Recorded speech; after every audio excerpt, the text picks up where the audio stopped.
teman-teman semua, kembali lagi bersama saya Reni Dwi Saputra. Di video pembelajar kali ini saya akan membahas tentang sedikit mengenali istilah-istilah di properti atau dunia properti ya teman-teman. Nah, barangkali ada teman, keluarga, kerabat yang ingin pengambilan rumah KPR atau pengajuan rumah KPR, saya sedikit di sini membahas atau menguliknya ya, biar kurang lebihnya tahu di properti itu seperti apa. Nah, mungkin sebelum ngambil rumah, orang-orang pasti cari rumah yang letak atau posisinya bagus atau strategis menurut customer atau orang tersebut ya teman-teman ya.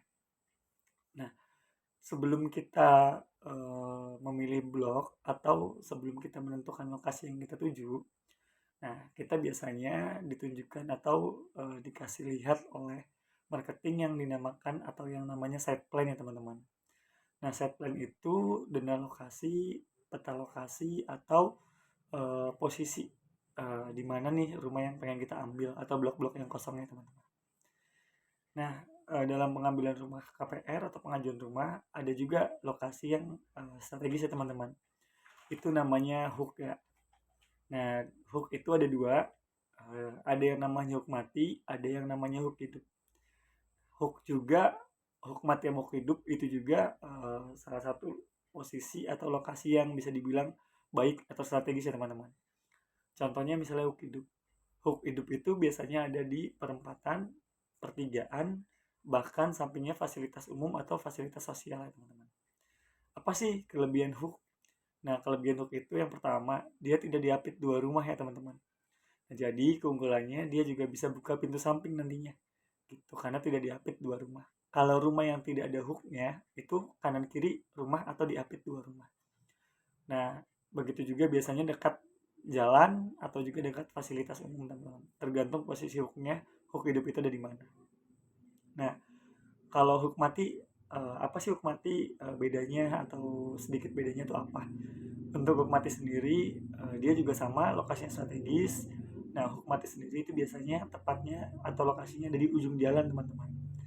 Apa sih keuntungannya? Sama, cuma yang tidak begitu sama dengan hook hidup ya, yang tadi ada space jalan atau space akses. Nah, kalau hook mati itu ujung jalan. Jadi kelebihannya juga pada saat ada kerabat atau tamu yang main di depan rumah kita berjam-jam, parkir depan rumah kita berjam-jam, itu tidak ada yang lewat lagi atau akses buntu ya teman-teman. Jadi tidak mengganggu jalan umum atau lalu lalang orang lain atau warga setempat. Nah, mungkin itu sedikit atau saya bahas kurang lebihnya mengenai hook. Nah, ada lagi istilah fasum. Apa sih fasum? Fasum itu dalam bahasa properti bisa dibilang fasilitas umum ya teman-teman. Jadi di mana fasilitas di lokasi tersebut yang akan dibangun. Nah, fasos itu fasilitas sosial teman-teman. Nah, untuk pengajuan juga atau lokasi biasanya terima kunci menyetarakan lokasi teman-teman. Di mana lokasi yang lebih depan biasanya terima kunci sedikit lebih mahal karena mempengaruhi strategis atau tata letak bangunan atau lokasi yang depan atau belakangnya. Nah, untuk pengajuan sendiri untuk KPR biasanya kita ada yang namanya pengajuan karyawan dan ada juga yang dinamakan pengajuan wirausaha teman-teman. Nah, apa sih syaratnya? Untuk karyawan sama wirausaha tidak beda jauh ya teman-teman. Nah, mungkin untuk persyaratan karyawan dan wirausaha saya akan bahas di video selanjutnya. Untuk video kali ini saya akhiri teman-teman ya.